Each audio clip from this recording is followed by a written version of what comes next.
What is up, Honey Badger Nation? This is John Kitchens. Welcome to episode 168 of Expert Mentors Live. We have the one and only Mr. Fast Agent himself. Kenny, what's up, man? Say what's up to the Honey Badger Nation. Hey, what's up, Honey Badgers?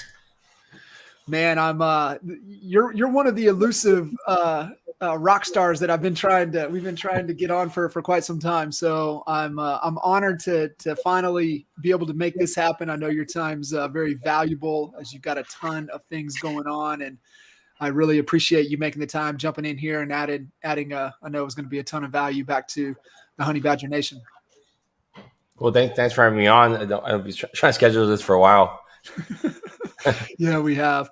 For all of the rock stars out there, Honey Badger Nation, we were talking about it yesterday. We're almost 10,000 deep. So it's pretty crazy to think about, just our short time here at EXP. I think when we came over, the company, was celebrating 4,000 agents, and here we are, 4 years later, just 10,000 in our organization alone. So pretty crazy to think about. But man, we've got a lot of amazing people, and that's really what the whole goal of Expert Mentors has been about over the last 4 years, is really just bringing all of the talent that we have within our community and being able to showcase and share, their story and their successes and what's working to be able to pass along, because, as we all grow and we all, increase our productivity and increase our abilities, it just makes the company more valuable. And, it's really just come from a place of abundance. So I would love for you to just kind of unpack your story a little bit for those that haven't had the opportunity to connect with you or know how amazing you are. Been licensed for about 12 years now. Started at a very, very small shop with about 6 agents. It's funny because it was right when the recession. I think it was like 2011. My first broker had hundreds of agents working for him, but then everything hit. And then when I first joined, it was right after. So I had 6 agents in the company, brought that to about 10, and worked there for 4 years, kind of trying to find my own way in the business, using a lot of technology and social media before it was kind of popular, I guess. Like lots of food photos, which is probably not the norm now, on your wall. Moved over to a really great brokerage called Climb Real Estate for 5 years. They got acquired by Realogy. Realogy's first acquisition in 14 years. So it was a really cool brand. They won most innovative company of the year back then. And then moved over to EXP not that long ago. I moved over to EXP over in, what was that? That's Shang-Chi. moved over to EXP over in last January. So I've been here for less than 2 years. It's crazy. And you're in Southern California? Yeah. No, I'm in East Bay, Northern California. Northern California. Okay. Mm-hmm. That's right. I knew you were out there. So you've been in that market the whole time? Yeah. Same market in my last 12 years here. Nice. So I know, kind of diving in, topic wise, really getting into, scaling and growing an organization fast. But before we jump in, where did the whole fast agent, hashtag, where did the fast agent come in from? Started, I think, my third year in the business. I was doing a lot of sales. I was a top agent. I was the number 1 agent in the city of Oakland for buyer units. And I was kind of on a really good pace working by myself. And hashtags were starting to become popular. This was before even like Facebook started allowing hashtags. Instagram just launched that year. I remember I bought an HTC Thunderbolt, and I was Android had Instagram first before Apple, if I can remember. So I was using Android at the time. So I got on. I was like, hey, this is kind of cool. And I already had the license plate that's a fast agent on it. I had a BMW M5, the V10 model with a 5 in it. Cool. Now I have 8 in it because that license plate got crashed. So I had a 5. I was like, hey, this is kind of cool. If I can use this fast agent brand, it's really, M5 fast with a 5 agent. So I was like, hey, what if I start using this in my marketing? So I started doing that and using just it wasn't really an idea, just like adding that to every single thing I posted. And then I started doing some email marketing campaigns. So you guys check out kennytruong.com. I did like 6 years of newsletters where it's like copying pop culture. My very first one I remember doing was like Breaking Bad. It was really kind of ghetto. It was like the BABR, whatever. I just put FAST and I kind of hacked something together. And I don't have any graphic design background, still don't. So I was like, hey, I think I'm onto something where I can get people to start calling me Fast Agent or creating this brand. And it just kind of worked. And I kept it plain. I mean, it's literally just a hashtag. But it's how I pretty much, it's really how I built my whole business on marketing.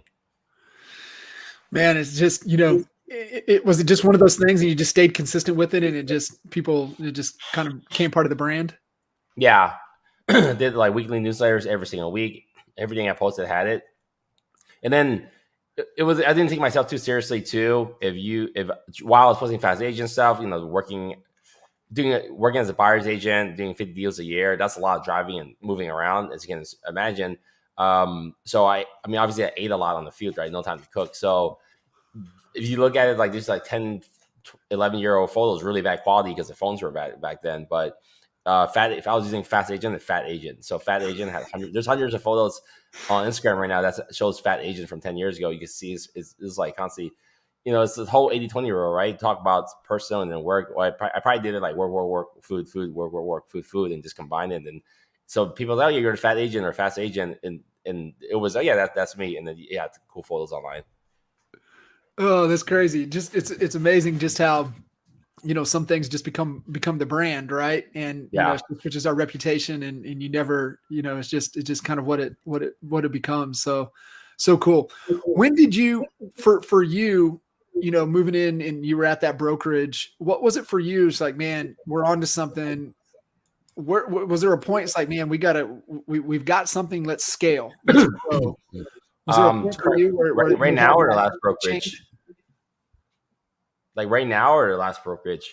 Yeah, last broke. What was the deciding factor for you? Because there's a lot of agents that, hey, let me do everything. I can do everything. I can make more money. But at some point, like, hey, I want to grow this. What was that? What was that for you to where you're like, so I did that, and then I decided not to do that, and then did that again. So my first brokerage, I joined when I was 6 people. I ended up hiring.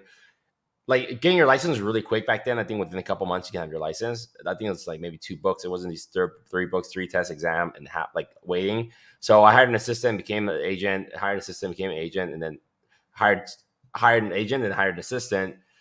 So I was doing good business there, but I did like 6 million, no 5 million, 6 million, and 19 and 21 million in my first 4 years. But then in my 4th year, I hit a plateau in my business. It was like I wanted to scale, I wanted to grow, but my team wasn't really on the same page. I know they don't really replicate the same work ethic or drive. So I actually left my entire team, my 4th year in the business, in the 4th year to join my next brokerage, and I left everyone behind. I said I actually didn't want to do a team anymore because it's too much work, too much headache. And then I went over to Climb Real Estate and decided not to do team. But like 6 months later, someone reached out to me, hey, I want to join your team. I was thinking, you know what, I'm getting pretty busy. But then it wasn't a team. It was like, okay, I'll mentor you. So from that summer to end of the year, I ended up mentoring 5 agents or adding on to the company. And then that same year, I also won Inman Most Innovative Agent of the Year award, and Climb Real Estate won Most Innovative Brokerage Award. So it was a good alignment. And next year, I ended up bringing on about 15 more agents to the company. And there was no revenue share, any of that stuff, by the way, at that time.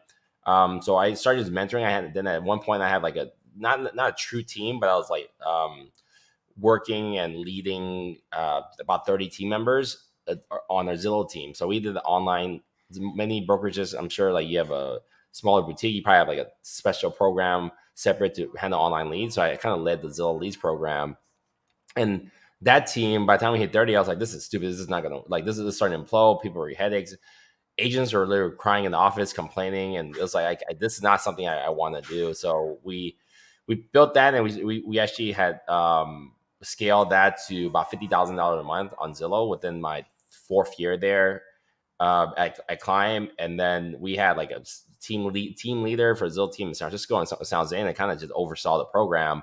But that thing also didn't work very well. And what I've learned more recently through leadership is like, running a strong team, you have to actually have accountability. You need to tell people what to do. It sounds terrible, but like, oh, you're not my boss. Well, if you're if you truly want to run a real team, you need like to point out who the leaders are, what needs to be done every day, and give directions. So that second team also was a second non-team was also a failure, because then we started decreasing our spend. There was not accountability. We were trying to hit the numbers. We did well. We did like $60 million in Zillow. So we pretty much just broke even every year, but that wasn't really profitable for the company because there's also overhead, right? And other things with the company. So that kind of sunk the spend my company allowed me went from 50 grand to like 10 grand. I was like, this isn't working out. So then I had no team, but I still ended up doing my fifth year at Climb Real Estate. I still did about 88 transactions. That was having no team, but I partnered up consistently with many agents in my office. So I didn't ever have a real team to my ninth year in the business because I was able to leverage my time working with senior agents in the office and building from there. So when you were in the brokerage, did you have any type of upside, any opportunity, any ownership, any profit share, or was it you just an agent? No, not exactly. So the online leads program, it was pretty cool because they pay for all the leads, but I got 25% referral and everything. So it was a pretty good investment for them because I got to kind of grow that company. In the 5 years I was there, I went from 0 to 65 agents. I brought in 65 agents to the company. At one point, we had around 300. So I brought in almost a quarter of the company because people were leaving and coming. But I didn't find out about revenue share with the company. There's a thing that NRT Realty, NRT franchises don't want you to know about. So Realty, it's called a 221 program. So I actually met with a Coldwell Banker manager that I have a lot of respect for, one of my role models in Los Gatos. And he told me about this program. I was like, wait, my company never told me about this. So I've already brought on like, I don't know, 40 something agency company, and I didn't get a single dime in profit share or revenue share, whatever it was. So that year was pretty cool. We activated this 221 program where whatever agents you bring in, you can get 2% of the commission. So if it was like 20% split, you're essentially getting 10% of the company revenue, which is a lot of money. So that first year I did that, I made 80 grand. I was like, holy crap, this is cool. And then I was like, I'm all in. I want to grow this company, franchise it out, help you guys take it to other markets. Because I helped bring it to East Bay. I was the Climb Real Estate, the San Francisco company, but I was the East Bay's very first agent. So, but then when I kind of helped them scale that aside, they were able to open another office. We're in Oakland, but we opened another office in Walnut Creek, opened another office in San Jose. So, so I was like, I got the formula down. Give me leads, do the social marketing, and get these people producing. But then the following year, Compass came and everyone left. Like it was just nonstop. Compass has 35% market share in my market at one point. So my 80 grand, my vision, my dream at that point was like, hey, if I can get this over 200 something grand a year, I could be smooth sailing. Like I could chill. I mean, it's actually what revenue share is now. Before I didn't even learn about revenue share, I was like, I think in the 200 grand, I think I can be pretty comfortable. I don't really have any overhead. But then when it comes to get back to work. So that was a fifth year at Climb. I was like, okay, now I really need to scale team. My partners, I shared one assistant, a six-figure assistant with two other people, and then one left, so we replaced him. And then one left again. It was me and my partner. He's a top agent. He's like $100 million agent this year, by the way. But I was like, we can't afford this person. And I was like, we don't do enough business. It was like, okay, do we decrease her costs? Do we cut down her hours, or what we're going to do? But then business got really good that year. So we were able to continue pay her and grow. But then he left. Now I'm stuck with this person, it's like a six-figure thing. When my GCI was like 400 or 500 thing at the time, I was like, that's very expensive to maintain this. I was like, okay, you know what? I actually have to grow a team now. Like the only way I can pay this person is if I actually build up my business. So that year I did 88 deals. I didn't have a team member, but I hired my first person in January, just pretty much all brand new agents. And we ended that year I was like on the road again. I was like, hey, things are looking good again. And then within a day notice, I found out that our company was shutting down. And that was a big moment in my business. We found out that Climb was shutting down and they alerted everyone. So that week I actually went to, for those following me, that's one of the biggest part of my story is like I actually shopped 17 different companies, 13 of them in person, four phone calls within about 8 days span. And I documented everything on Instagram. So people who were following me for a long time was like, hey, where are you going? And they just were checking out. So I walked in a bunch of offices, randomly surprised the broker owners, hey, I want to tour your office. So they weren't able to be prepared for me to come with my team. Because we finished walking the new office at Coldwell Banker. That's where I was actually intending to go at first. That's where I was like, hey, why don't we just stop by these offices and see what they say, what it looks like. So they weren't prepared for us. And then that was pretty funny because then I was like, hey, this office looks crappy. Hey, this office is really cool. We like this. This was all right. And then people were just it's a lot of engagement. And there's a lot of drinking and weed smoking that week too on Instagram. So that was the funny part of it. Other managers like, dude, this guy, why would you want to work with this guy? And then we ended up at EXP Realty, which was pretty funny because EXP Realty was actually last on our list. I mean, I'm sure many people deal with the same problems at EXP, like not very good agents. They're all trying to recruit you and stuff like that. But hey, you know what? It's cheap. Let's just come here. Let's hang out. Let's try this for 6 months. And my team wanted to go Compass. I was like, I really don't want to go Compass. Let me just try. If it doesn't work, we can go Compass. And I mean, long story short, like within a month, we finally got our first office, a co-working space. So we're working in the lobby and restaurants for a month. We didn't have an office. That went good for a month, and then COVID hit, and the whole world got shut down. So that was kind of a weird experience joining this new company. But then we were built for this, right? I was like, well, you can't use your office anyway. You're paying for it. I don't have to pay anything for my cost is pretty low at that time.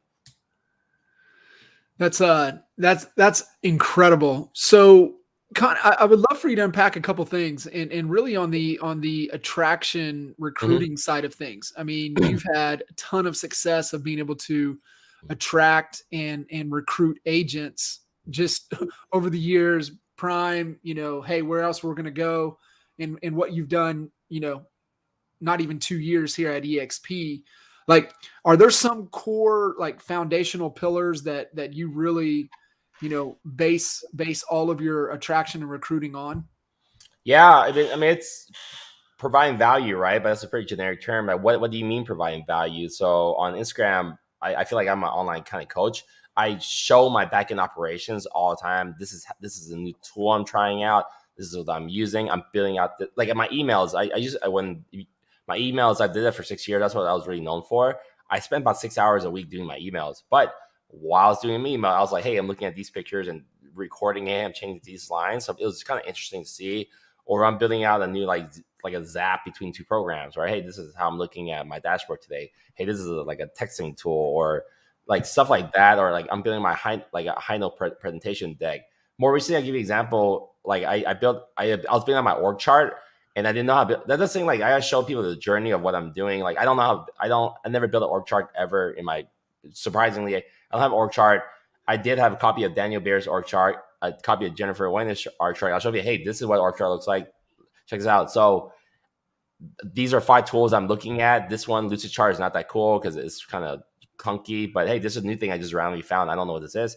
It looks really cool. That's why I'm going to use it. And then I just recorded myself building this org chart. Like it sounds so simple, but within 2 hours, I had the best looking org chart I've seen in real estate, and it took me about a little over 2 hours to build it. But I kind of recorded along the way, and this is what people are looking for, right? They want to know how to do it, but I'm always letting people I don't know how to do things. So I'm showing you how the figuring out part, and so that's why people have been kind of like yesterday. I did a little over an hour class on agent traction with my coach Raquel.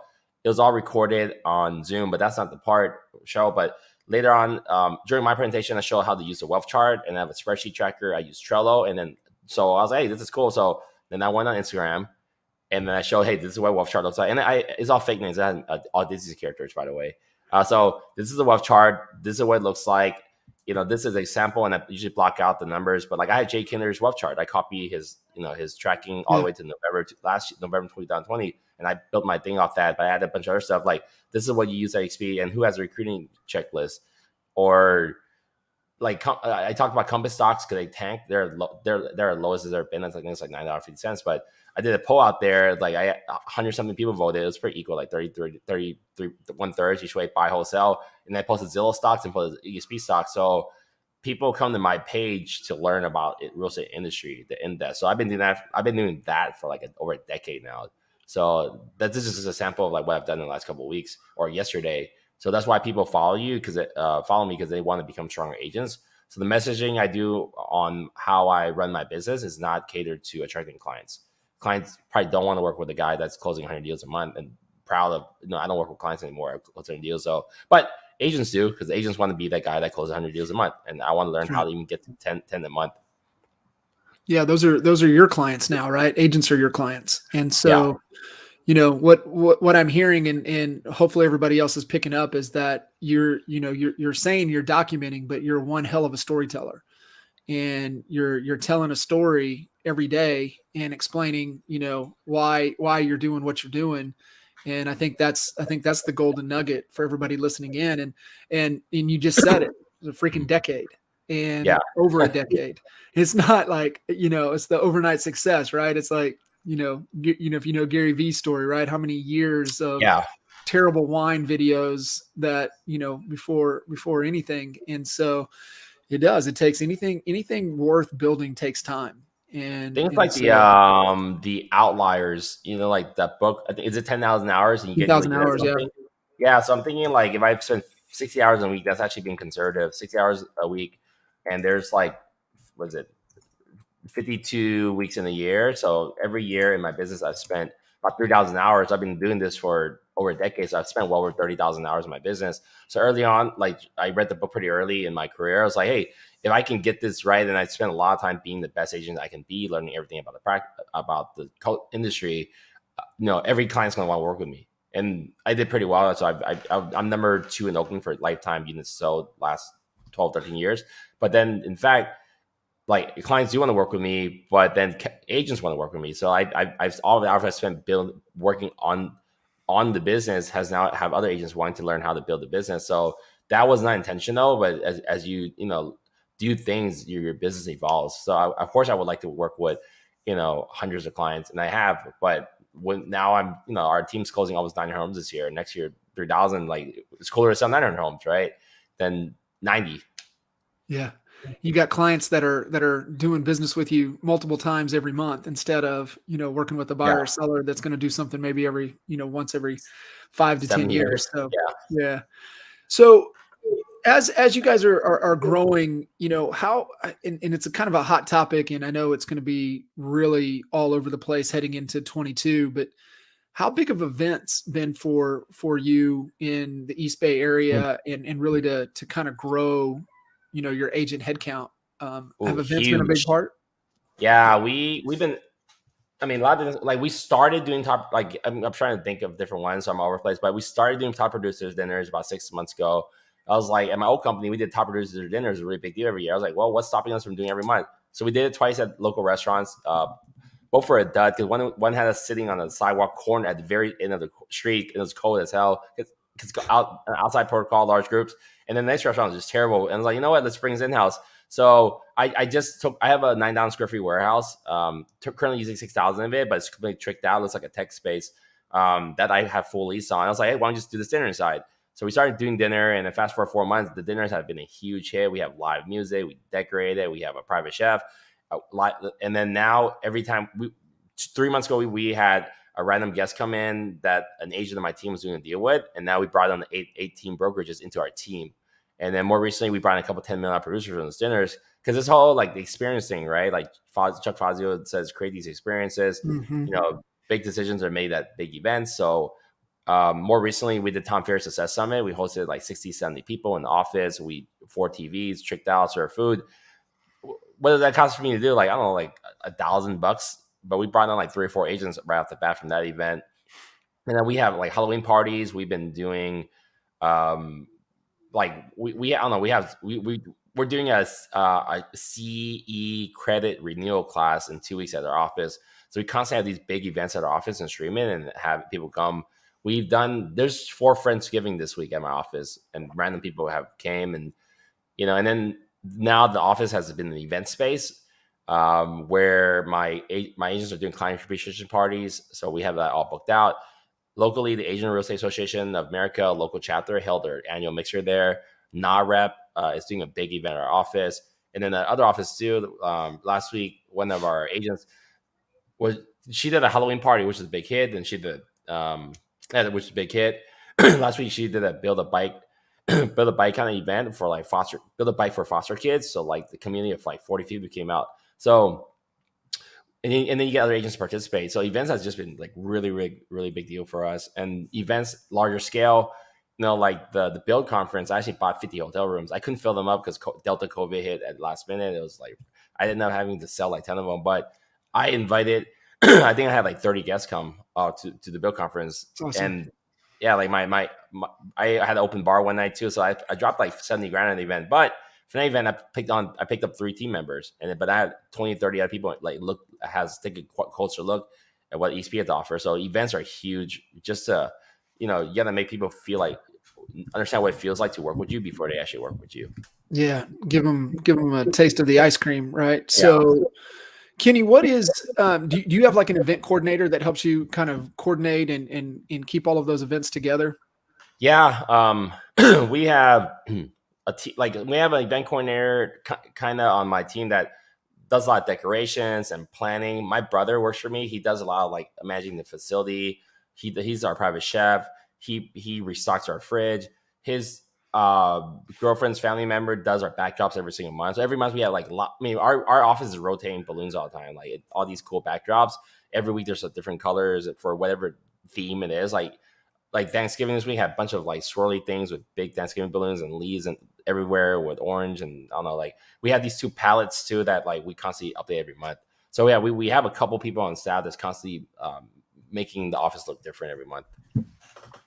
I was thinking about Chip and Dan Heath's book. I was thinking about it this morning. It's the power of moments, and everything that I'm hearing you say is that you're really intentional on crafting those experiences and those moments that everybody has an interaction with you. It moves them, right? It moves Yeah. them emotionally, and they never forget that.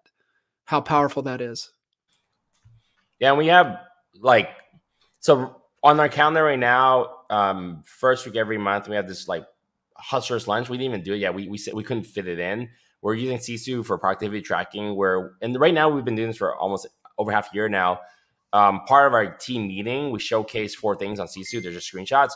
Hours working on your business, hours working in your business, conversations had, and buyer showings. So we're thinking of taking the top 4 every single week. So 16 a month. There's probably some overlap, but then taking them out to a nice lunch once a month. And I got that from Zandra, Uloa, and San Diego.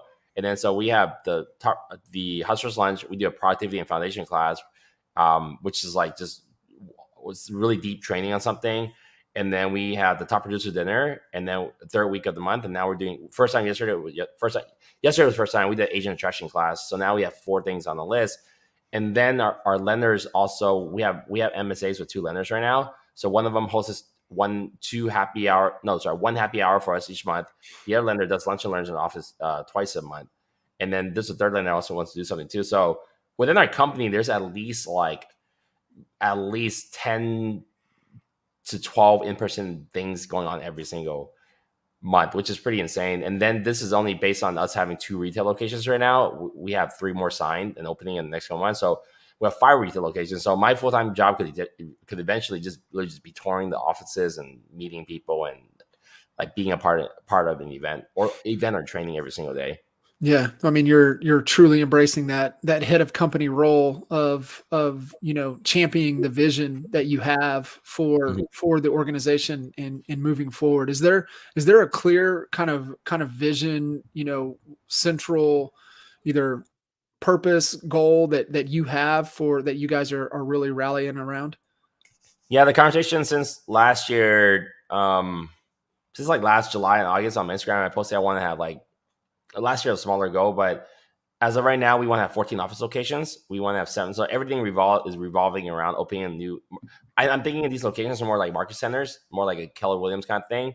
So if we open a new office location, we're gonna get agents there because we're not opening office and location until we have agents there. So I understand EXP is virtual and it's great, but it's harder to make really close friends, over avatars and Facebook chat. So this is big deals for us. So right now we are currently in 2 retail locations, Oakland and Brentwood. They're an hour apart, but we have another office signed opening December 1st in Stockton, which is an hour and a half east, which is half an hour past Brentwood. And then we have 2 offices already being built right now in new construction areas, half an hour north and south of me. And then we're looking into Sacramento, which is an hour and a half north. So we want 7 retail locations and 7 co-working spaces by next April. I haven't got past that far because that's all I'm focused on right now. And we'll probably end the year right now. We currently have on the roster about 210 team members, with 80 of those coming on in the last 4 months. Also, when I moved to EXP last January, I had 10 team members. When in January, I moved over with 12. End of the year, about 80. So we're going to end the year with probably over 260 team members. my goal is 300. My stretch goal is 300. My realistic goal is 250. So we hit that goal. And then next year, my goal is to have 600 team members at the end by end of next year, which sounds a lot, but realize we're not in one market. It's very micro markets in my area where like I've only sold 2 homes in Walnut Creek. That's 20 minutes away from me east. And we have an office here with a ton of agents. So every market is really different and has its own kind of thing. So 600 agents between 14 different mini markets is our goal next year. That's awesome. Is there criteria on kind of where you put those offices, and do you have a set standard? I know you had mentioned kind of tech structure on the big office that you have. Is there a kind of a theme that you that you're staying consistent with? Yeah, we're making them look really trendy and new. My average office build out, like in the last, currently Oakland, I'm probably spending about 130 grand. We're still remodeling right now. The Brentwood gut out was about 100 grand. So we're tricked out offices. We hire a professional designer to come in. We're making it look very much like a tech, like not just tech space, but like techie stuff. Higher end, like Pop In is a proper brand. We have a lot of stuff, very high end monitors, standing up tables, bar stools, large TVs, rolling carts, whiteboards. Like it's just a very, very friendly, hip looking space. We have art and Brentwood from Iconic. I'm sure you guys have seen that cool stuff, like a big cassette player and Don't Stop. So we're making it very hip and very like IG friendly for pictures. I love it. And then location wise, they're all spread up apart very nicely. So our goal is to really have. If you looked at if you understood the East Bay and you looked at the map, there's not gonna be any gaps. Like, hey, why aren't you guys in that market? We're pretty much in our goal is to be in every major metro market. And it's pretty cool because the further out we are too, in areas like Stockton or Vacaville, rent is super cheap. I mean, it's all in perspective, depending on where you are at, but rent in some of those areas are $1 a square foot. I'm like, this is crazy. Over here in Oakland, it's like $4. So it's like the way I'm looking at it too, if I literally get one producer in a new location, that one producer pays off the entire rent for the year. Yeah. So I don't even see a risk there. And then, if you're out there with a lot of agents, lenders are going to want to jump on board too and maybe do MSA. So this is all very calculated risk and is very, very low risk. Yeah, I love it. What, for you with the, those locations, how are you kind of structuring your leadership team to really kind of help you, support this growth that you guys have had? So I currently have 4 leadership people. My original assistant now is kind of our executive director, broker and compliance. She's our in-house broker answering all those questions or bouncing things back and forth in between EXP and us.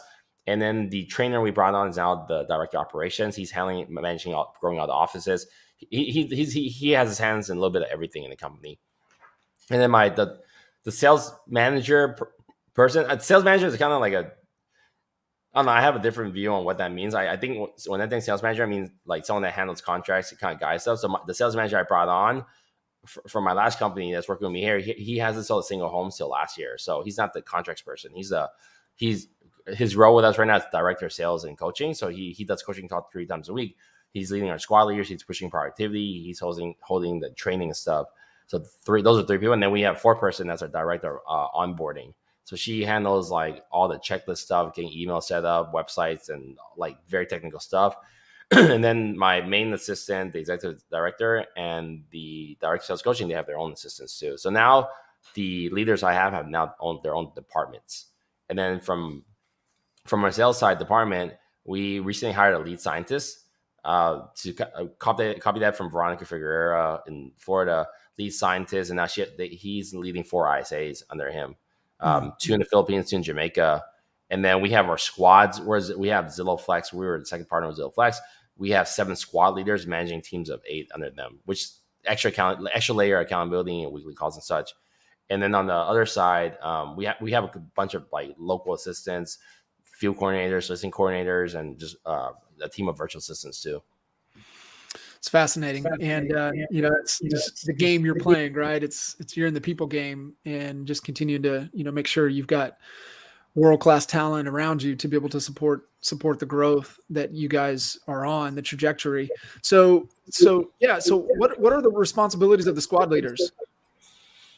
They're doing like mini coaching sessions to push productivity. Every time we have like a message that needs to come up from our Zillow rep to us. We have frequent calls to our Zillow rep that we need to do certain things. Like more recently, like it sounds none of this common sense because we were on the program for like half a year, realized that our call rate got really low, the pickup rate got really low, because the agents didn't want to take on calls because they were busy. But then I realized that's actually hurting us. So we dropped below 60%. I was like, oh, quick fix. Yeah, but now everyone attends the meetings, the messaging isn't there. Now everyone checks Slack, we use Slack. So we have to tell the squad leaders, hey, this is the actions we need to take. So every week they constantly remind them we got the score up. Or really cleaning up the database. Like we were leading the pack. I mean, the scores are all over the place based on who's coming in, so it seals the number.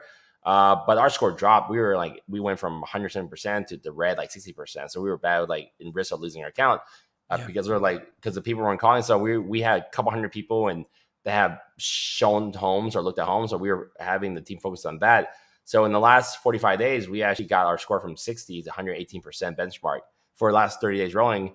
That you can't do that without frequently remind them on every single weekly call. So they push objectives into the company. So that now we're actually doing really well again. So they kind of fill in that gap, but I'm not sure we're going to be sticking to squads long term. It was really, really great early on. Still is for culture building. Because then when our team had less than 70 people less than 60, 70 people last year was when we decided we want to do squads. You know, you're mixing up people onto squads. So as this company is so big, right? We don't have clicks. There's maybe some regional people, but okay, for every squad, originally we started 6 squads at 5, and every month we added someone. So it's like 6-5, 6-6, 6-7, and then we added another squad leader, 7-6, 7-7, whatever. But then every squad leader can't. We do it like NFL draft style.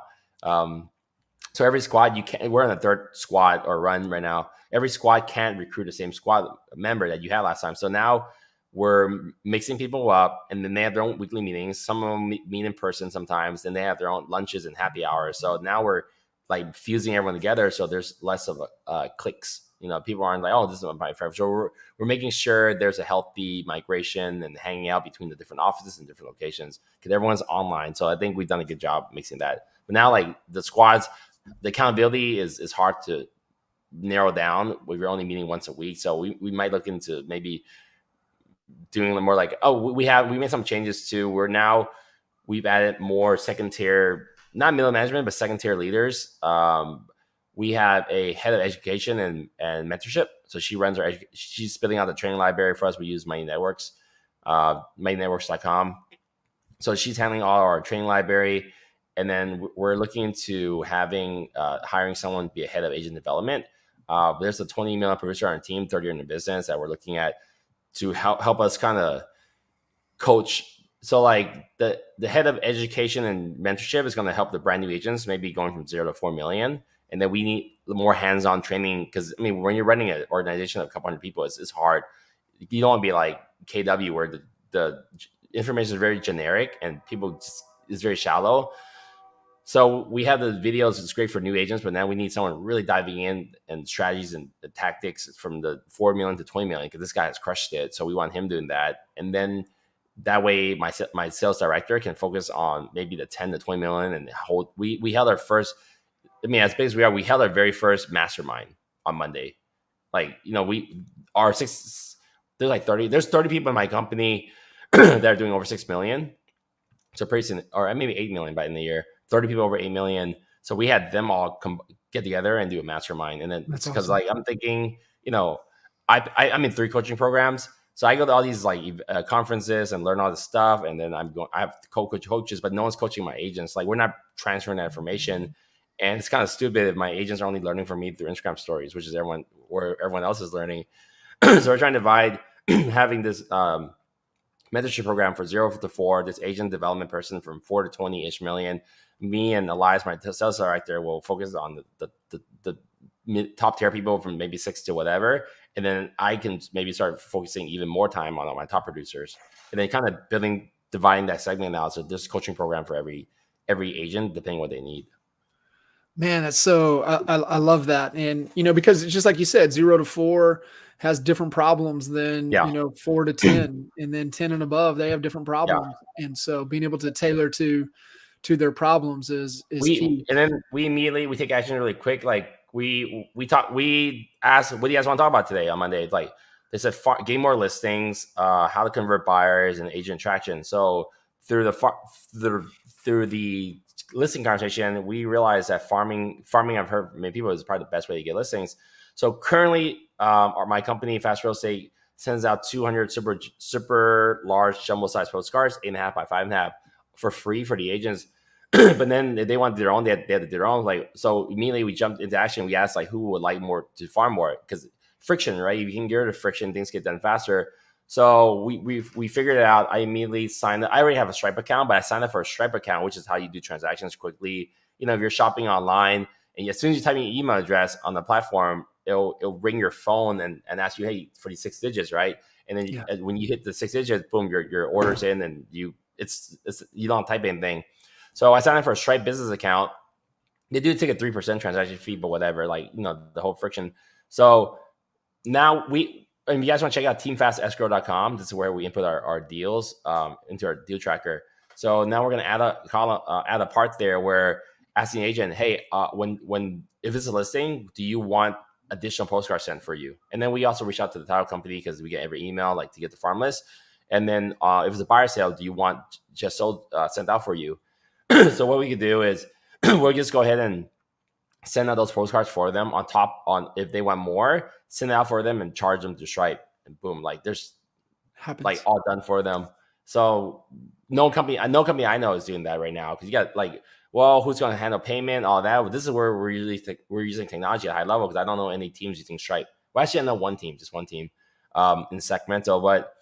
So like, okay, what else do you guys need? Like, okay, that's the solution. There's really no, and then we did some other stuff too about holding more events for clients and door knocking, stuff like that. But what if Client Giant, we're not confirming it, but what if we sign the Client Giant's like $100 a year for gifts? A couple of the agents said it's worked really well for them. So we're very strongly considering what if an agent, after they've done 20 transactions with our team, we just start paying for a Client Giant. We pop in all your clients in our system. It's $100 a year. You know, it's a lot of money, because the next year we're doing 3 deals. That could be potentially be $300,000. But you know, like our splits, but we're thinking bigger picture, right? We want to have like, I don't know, 25 million GCI next year. So what if we just went ahead and just did that for you, Client Giant? It's like, great. And then we're thinking, okay, what if when you guys input your sales, you guys also give us your client's email address, phone number, which is very gray area, right? A lot of people are like, oh, I don't want to give my company, they'll steal my clients. Like, no, I'm not calling your clients. I don't like. Do you really think I would call your clients? They're your clients. Hey, this is Kenny. You should work with me. That's not going to happen, right? We become agents, when they leave whatever company they think that's going to happen. So what if you give us your client's email address and phone number, and then we send them stuff in the mail on your behalf, or during the transaction, our client care team checks in with them, make sure they're getting good. And we're not actually jot down the numbers, but like, hey, making sure they're doing a good job. We're surveying it. And hey, do you also, do you have any clients you think we can help, or can you provide a review?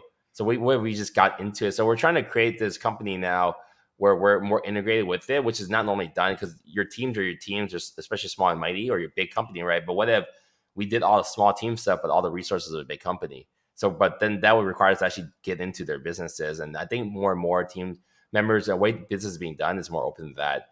And then we're moving to C-suite for transaction management, where whether we have a listing coordinator do certain things for you in there, which is not normal, because teams like Daniel Beer team, I think Kyle Wisso too, they run very much listing coordinator style, where once you hand over the contract, you're done. They take care of it, but not many agents are okay with that, especially at scale.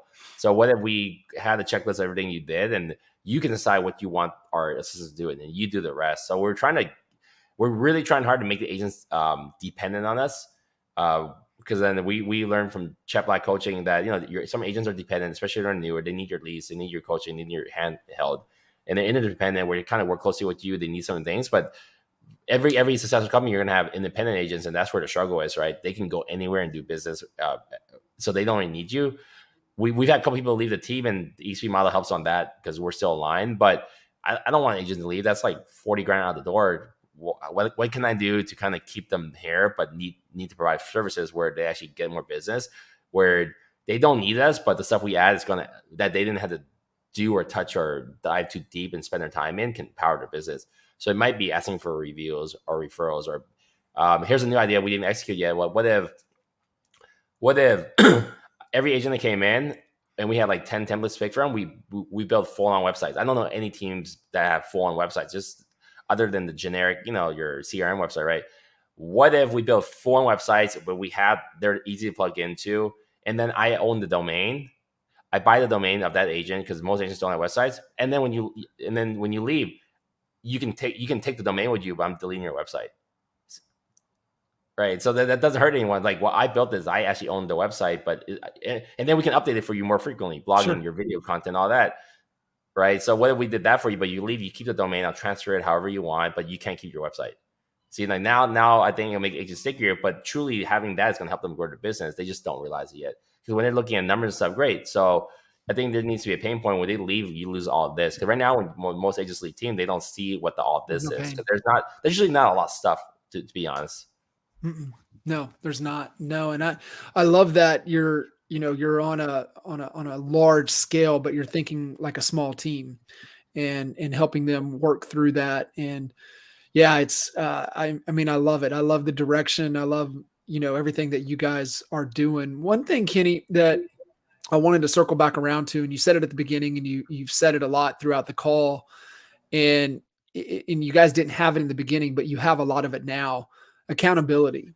What does that, from a leadership perspective within the organization, especially in a large organization, what does accountability mean to you, and how are you guys, implementing accountability within the culture? It's tough, but two things. Our coaching calls 3 times a week with Elias, direct sales coaching. Monday's topic is accountability and motivation for a week. So there's a lot of public decorations and cool stuff like that. So that kind of when you put it out there, right? And then Wednesday is like market talk and role play, and Friday's open discussion. So that's one thing. And then on the weekly calls, every single week we highlight. I'm not going through the whole meeting, but the 4 slides we highlight what agents are doing for a week, so they get the name on the scoreboard. So the recognition is very important. And then right past that is like in the past we had every single agent talk about every escrow they got, but in the last 2 weeks we had like 35 escrows. So we broke them in sections, like every week gets this different, but like roughly 0 to 500 grand deals, and 500 to 750, and then 750 to million. Like last week we had over 12 transactions over $1 million. So Wow. then we had each agent, like a couple agents in each session, talk about their deal. So they get to tell people how they do it, and they're being recognized by their peers. So, and then we use C2 for tracking. So I think it's a combination of different things. And then we do a lot of ongoing training and coaching too. So we teach them to the leading indicators, lagging indicators, kind of stuff. And then their squad leaders are also tracking them every single week. And then more recently, we've actually completely moved to Follow Boss about a month and a half ago, so we can start from scratch. And Follow Boss has the C2 tracking and all that. So we're pushing. That's probably the theme of this year that we're really pushing hard on the sales side is accountability, and what can we do to support them and encourage them to do that. But it's hard. I mean, not everyone wants to do every single thing. But what if some things were done for you too? Sure. Sure. I love that. Kenny, as we're wrapping up, man, I appreciate you taking the time and just just dropping a ton of value and ton of knowledge. But man, you guys have been rocking and rolling, and it feels like got a ton of great momentum. What are you most excited about moving into the new year? I think the new locations, because it's just more people and introducing them to the program and help. Like we've done all this really successful growth because we don't talk about EXP much. It sounds counterintuitive, but we grow because all the things I told you today, 90% was just my stuff. It's not EXP, but now we're really pushing towards like helping agents understand the program and getting more people on board. So next year I think it's going to be a really big year for us. This year we were number 2 in GCI because they took it from November to November. But we're going to be the number 1 sales team at EXP, and I just want to continue that to hit the 2 billion mark next year. And then next year, also, I just got the trademark for fast real estate in September. So we're ready. Again, after all my offices are done, everything's settled, but now we're ready to take into markets like LA or like Atlanta or Vegas, wherever, because I think we have this formula. I think that when you're scaling, operations is really huge, and we have that nailed down.